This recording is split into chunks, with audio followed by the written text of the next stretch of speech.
कौन कहाँ कैसे रखता है पाप पुण्य का लेखा जोखा। कौन कहाँ कैसे रखता है पाप पुण्य का लेखा जोखा। ओढ़ के चादर तू गुरूर की, ओढ़ के चादर तू गुरूर की, देता अपने आप को धोखा। कौन कहाँ कौन कहाँ कौन कहाँ कौन कहाँ। आज से 30 दिन के अंदर अंदर आप अपना ये हॉस्पिटल शुरू कर दें, और अगर आप ऐसा नहीं कर सकते तो 30 दिन के अंदर अंदर माफिया के अकाउंट्स में 500 करोड़ रुपए फिर से जमा कर दीजिए। तुम मेरे लिए, मेरी खातिर जरा से साइन नहीं कर सकते? ये माफिया अंडरवर्ल्ड है। यहाँ जीने के सिर्फ 2 तरीके हैं, या तो जान लेने वाले की जान ले लो, या तो जान लेने वाले का हुक्म मानो। उर्वशी जिंदा है? अंकल, जब मैं चैनल से वापस आ रहा था तो मैंने मॉल में उर्वशी को देखा। पृथ्वी पर प्राणी चित्रांश भ्रमित है उर्वशी के जीवन और मृत्यु को लेकर, और आपसे संकेत देने की प्रार्थना कर रहा है। अच्छा, वो जो स्क्रिप्ट है ना, वो प्लीज डिस्ट्रीब्यूट कर देना, okay? And do let me know. Kriti बेटा, I will call you back. ये फाइल ले लो। इस फाइल में मैंने उन सारी खबरों को काट कर रखा है जिसमें तुम्हारे पापा के बारे में छपा था। इस फाइल से तुम्हें उनकी फिल्मी सफ़र, फिल्मी करियर के बारे में पता चलेगा। और ये एक डायरी भी है।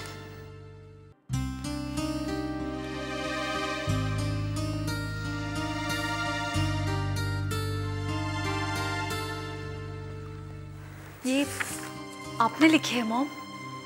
हाँ बेटा, मैं उन्हें जितना समझ पाई हूँ सब लिख दिया है मैंने इस डायरी में। ये डायरी तुम पढ़ना, इससे तुम्हें उनके शौक, उनका स्वभाव, उनका सनकीपन, पागलपन, सबके बारे में पता चलेगा।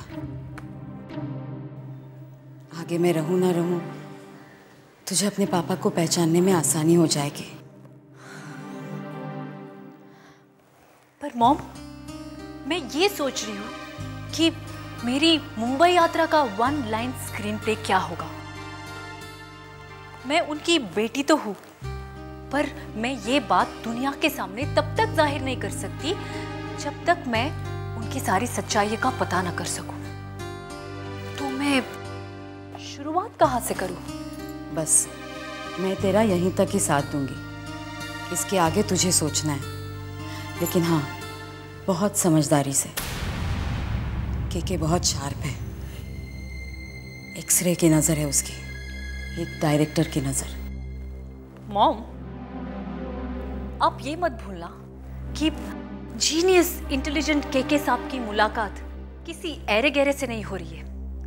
उनका अपना खून उनकी बेटी से हो रही है। तुम टेंशन मत लो मॉम, मेरा हर कदम नपा तुला होगा। हाँ बेटा, और रोज मुझे फोन करना, पर संभल के। पर तू उन्हें मिलेगी कैसे?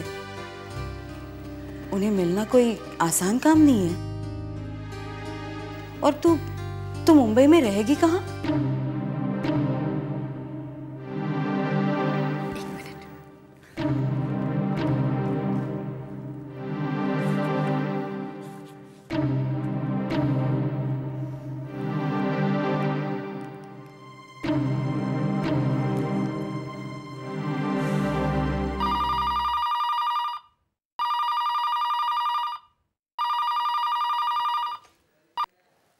Hello, yes poppunitchannel.com।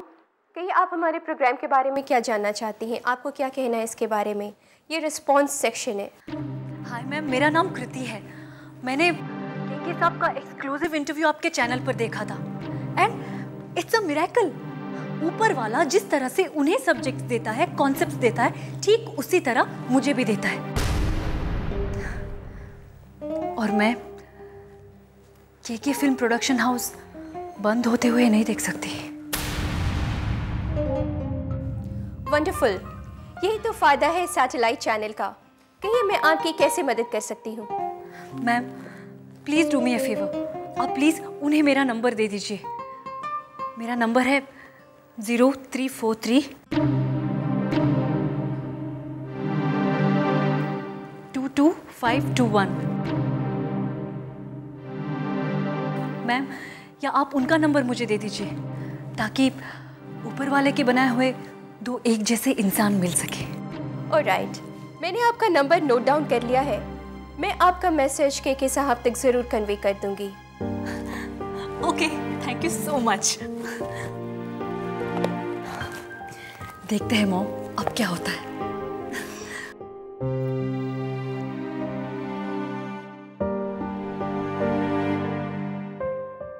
पाप पुण्य का लेखा जोखा, पाप पुण्य का लेखा जोखा। भाभी बैठिए बैठिए बैठिए बैठिए। आपको यहाँ देखकर मुझे बहुत खुशी हो रही है। इतने सालों बाद आपका ये प्यार मिला। सच ननद जी, तरस गई थी मैं इस प्यार को। सच भाभी, आप कितनी प्यारी और सुंदर हैं और कितनी खानदानी हैं। मैं हमेशा सोचती थी कि जग्गू भैया की किस्मत बहुत अच्छी है,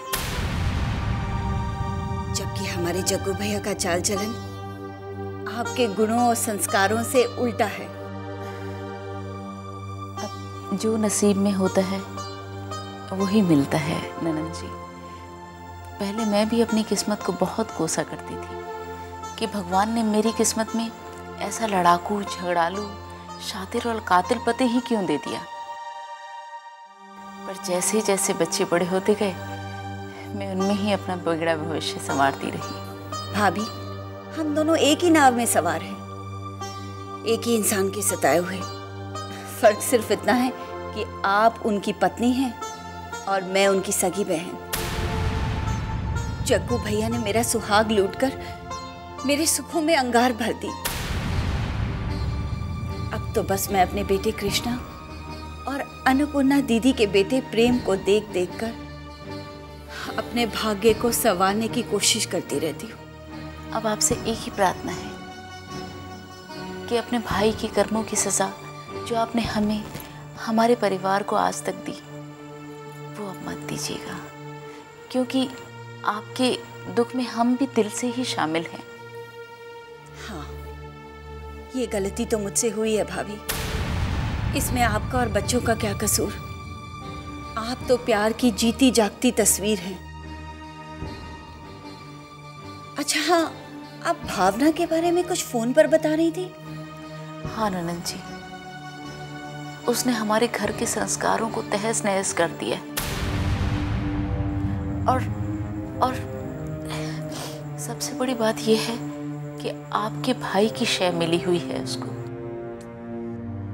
इसीलिए बहू होकर भी वो तो एकदम शेरनी की तरह खाने को आती है। जग्गू भैया ऐसा क्यों कर रहे हैं? वही पुराना रोग, दौलत की लालच। बड़े घर की बहू है, अपने साथ करोड़ों का अस्पताल भी लाई है। बस इसीलिए उसे सिर पर बिठा कर रखे हुए हैं। लेकिन संदेश स्वाभिमानी है, डॉक्टर है, खुद पैसे कमाकर घर चलाना चाहता है। बस यही बात ससुर और बहू को नहीं बचती। कहीं इसमें जग्गू भैया की चाल तो नहीं? वो बहुत ही चालबाज इंसान है। नहीं ननद जी, इस बार ऐसा नहीं है, इस बार उल्टा है। इससे पहले कि वो कोई चाल चले, वक्त उनका साथ दे जाता है। अब देखिए ना, भावना और संदेश का प्यार तब पनपा जब वो जेल में थे। अब बताएं, ऐसे हालात में आप कैसे शक कर सकते हैं? बातें तो जग्गू भैया अभी भी ऐसी करते हैं। इंसान सर पकड़ के बैठ जाए और ये समझे कि ये इंसान तो बुरा हो ही नहीं सकता। आपको पता है, मेरे कृष्णा को और प्रेम को इतना इम्प्रेस कर दिया जग्गू मामा जी ने। नैन जी, आपसे दिल से प्यार करती हूँ, इसीलिए इसलिए समझाना चाहती हूँ कि आप इनकी बातों में बिल्कुल मत आइए। प्रेम और कृष्णा को इनसे दूर ही रखिए तो बेहतर रहेगा। ये आदमी बहुत ऊंचा खिलाड़ी है। अच्छा ननद जी, चलती। नहीं भाभी, आज हम दोनों साथ में खाना खाएंगे। पाप पुण्य का लेखा जोखा, पाप पुण्य का लेखा जोखा।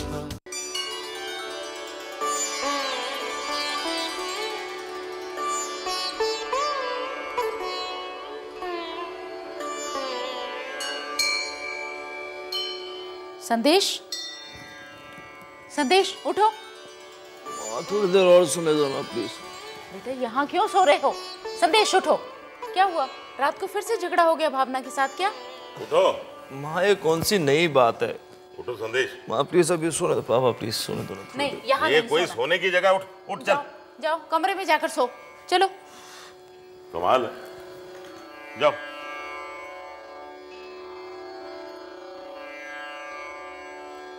बड़ी जल्दी पूजा हो गई आज। आपने ड्रेस नहीं पहनी? हाँ करता हूँ, आराम से करता हूँ। हाँ देखिए, आपकी प्यारी बहू ये लव लेटर छोड़कर गई है।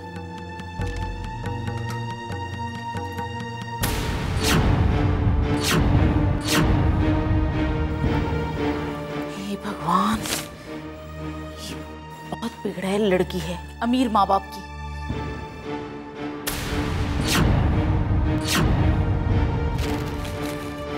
कोई शरीफ घर की बहू बेटी इस घर में रह ही नहीं सकती। भाग गई ना भावना। मैंने कहा था कि बहू को इतना तंग मत करो, इतना मत रुलाओ कि वो घर छोड़ दे, मगर ये सासू जी, ये नंदे और आपके श्रवण पुत्र संदेश जी ने उसको इतना रुलाया, इतना सताया कि वो घर छोड़ के भाग गई। अब मैं अपने दोस्त आरसी को क्या मुंह दिखाऊंगा जिसने अपने जिगर का टुकड़ा हमारे घर पे भेज दिया था। इसमें मुंह छिपाने वाली कौन सी बात है? एक तो चोरी, ऊपर से सीना जोरी। हमें नहीं चाहिए उनकी खैरात। अरे शादी करते वक्त ये शर्त थी क्या कि अस्पताल भी लेना ही पड़ेगा? अब ये भी क्या बात हुई कि किसी स्वाभिमानी इंसान को जीने ही मत दो, थोपो उसके ऊपर अपनी दौलत। पूरी रात बेटा सोफे पर सोता रहा। क्या कसूर है इसका? क्या करता है ये? कौन सा शराब पीता है, लड़कीबाजी करता है, जुआ खेलता है? अरे पढ़ा लिखा है, डॉक्टरी करवाई है मैंने, डॉक्टर है बेचारा। बस अपने मेहनत से कमाई ही तो करना चाहता है ना। लेकिन पापियों को ये भी डाइजेस्ट नहीं होता है। बस उन्हें तो हरे हरे नोटों की गट्ठी दिखती है। चुप चुप रानी, बहुत सुन लिया तेरा लेक्चर मैंने। तुमने इस मेरे बेटे को गुमराह किया है, बिगाड़ा है। अरे कोई शराब और जुए से नहीं बिगड़ता, कंगाली से भी बिगड़ जाता है, बर्बाद हो जाता है। करोड़ों का अस्पताल हमें मुफ्त में मिल रहा है और यहां इनके दिमाग सड़े हुए हैं। एक बात याद रखना, आरसी कोई छोटा मोटा आदमी नहीं है। अगर उसकी बेटी को सताया ना तो हम सबको कुचल के रख देगा वो। हाँ, इस देश में उन्हीं का राज चलता है ना। अमीर और पावरफुल इंसान है वो। ईमानदार लोगों ने तो जैसे चूड़ियां पहन रखी हो। पापा, मैं आपसे कह देना चाहता हूं कि अब आप बीच में नहीं बोलेंगे। मैं आरसी अंकल से बात करूंगा और आप बीच में नहीं आएंगे। वो बहुत सच्चे इंसान है, जमीन से जुड़े हुए इंसान है वो। उन्होंने कड़ी मेहनत करके आज अपनी ये पोजीशन बनाई है। वो यही चाहेंगे कि उनका दामाद भी कड़ी मेहनत करके आगे बढ़े। खबरदार, जो तुम आरसी से मिले तो कोई मिलने की जरूरत नहीं है। आरसी से पहले मैं बात करूंगा, फिर मैं बहू को समझाऊंगा, फिर माफी मांग लेना आरसी तो तू जाके। रानी जौहरी जी, संभालो अपने बरखुरदार को। चींटी होकर पहाड़ से टकराने चली है।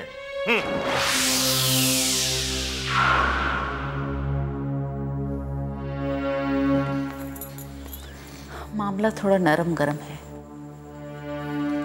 रिश्ते खानदान की बात है, थोड़ा शांति से काम लो। भावना इतनी भी बुरी नहीं है, बस जरा रास्ता भटक गई है। सब ठीक हो जाएगा।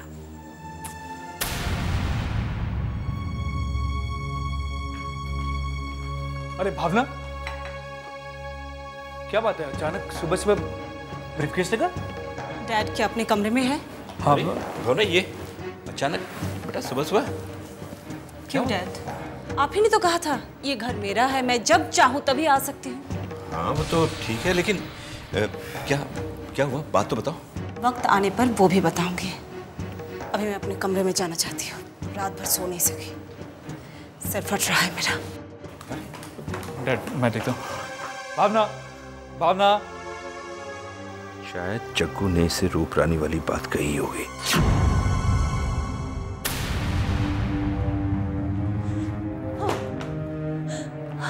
भावना, क्या बात क्या? मुझे बताओ तो सही। तुम रात भर क्यों नहीं सो पाई और इस तरह से ससुराल से वापस क्यों चली आई?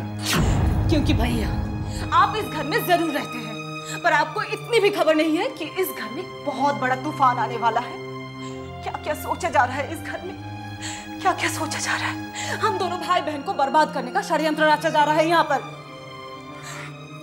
कौन हमें बर्बाद करना चाह रहा है और कौन रचा षड्यंत्र? इस घर में कौन रचेगा और कौन रचेगा षड्यंत्र? हमारे आदरणीय पूजनीय डैड के अलावा मॉम की मौत की गुत्थी सुलझी नहीं है। हमारे सर पर एक नया पहाड़ टूट रहा है। भावना, जस्ट शट अप, ओके? बात क्या है ये बताओ मुझे। भैया आज आप हमें शट अप कह रहे हो। अब घर पे वो आ रही है जो आपको शट अप कहेगी, डैड की सेकंड वाइफ। लेकिन ये तुमसे किसने कहा? खुद डैड ने मुझे, मेरे ससुर जी को ये कहकर भेजा डैड ने कि भावना को जाकर समझाओ, उनकी दूसरी पत्नी इस घर में आ रही है, भावना कोई पंगा ना खड़ा कर दे। भैया मुझे समझ में नहीं आ रहा क्या करूं। और क्या कहा तुम्हारे ससुर जी ने? बस घुमा फिरा कर ये कहा डैड क्या चाहते हैं, और इसलिए मैं यहाँ आ गई हूँ। अब कोई आकर तो देखे यहाँ जहाँ मेरी मॉम की आत्मा बस रही है। कोई आकर देखे। पहले तो उनको मारी गई या उनको मरने पर मजबूर कर दी गई, और अब उनकी जगह डैड की सेकंड वाइफ लेना चाहती है। नहीं भैया, मेरी मॉम की आत्मा कितना तड़पेगी, कितना तड़पेगी। डैड क्यों कर रही है सब भैया? क्यों? क्या हो गया डैड को? क्या हो गया डैड को? भावना देखो भावना, रो मत प्लीज मत रो। डैड के खिलाफ हम दोनों मिलकर लड़ाई लड़ेंगे, ओके? और इस घर में मॉम की जगह कोई नहीं रहता, कभी नहीं रहता। क्या हो गया डैड को? सब ठीक हो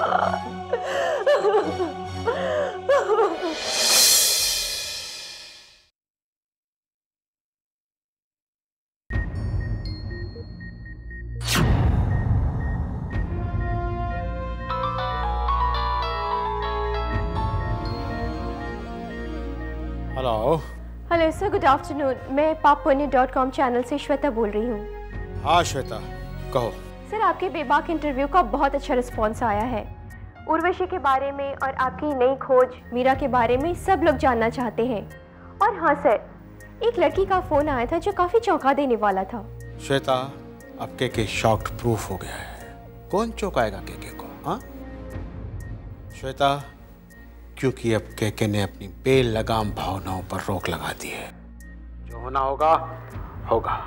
हाँ, तुम अपनी बात पूरी कर सकती हो। सर ये लड़की है कृति।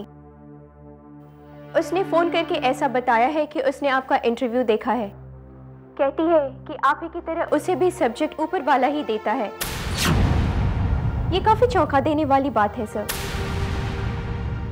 वो ऐसा सोचती है कि आपका प्रोडक्शन हाउस बंद नहीं होना चाहिए, और साथ में सर वो ये भी कह रही थी कि आपका अपॉइंटमेंट चाहिए उसे। मेरी जैसी बीमारी किसी और को भी है? सुनकर आश्चर्य हुआ। बड़ी बेवकूफ है वो लड़की। इतना भी नहीं समझी के का हश्र देखने के बाद कि ऊपर वाला जिसे सब्जेक्ट देता है उसका क्या हश्र होता है। श्वेता, ये तो एक नशे की बीमारी की तरह है, नशे की लत की तरह। आदमी सब्जेक्ट के लत का दीवाना हो जाता है। ऊपर वाला सब्जेक्ट दे दे तो ठीक है, नहीं दे तो बस देख लो के की जिंदगी। सर, मैं आपके सेंटिमेंट समझ सकती हूँ, पर ऐसा भी तो हो सकता है कि ये लड़की कृति, इसे भगवान ने ही भेजा हो एक नए सब्जेक्ट के साथ में। तभी तो सर ये दूर दराज से आई लड़की जो आपको जानती तक नहीं, आपके बारे में, आपके प्रोडक्शन हाउस के बारे में इतना सब कुछ सोच रही है।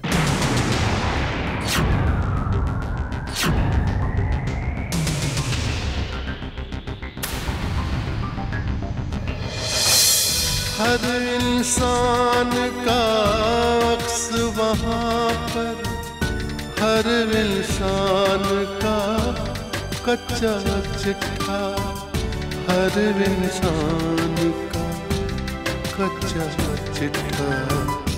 हाजिरी सबकी लगती एक दिन, एक पल में ही फैसला होता। कौन कहाँ, कौन कहाँ, कौन कहाँ, कौन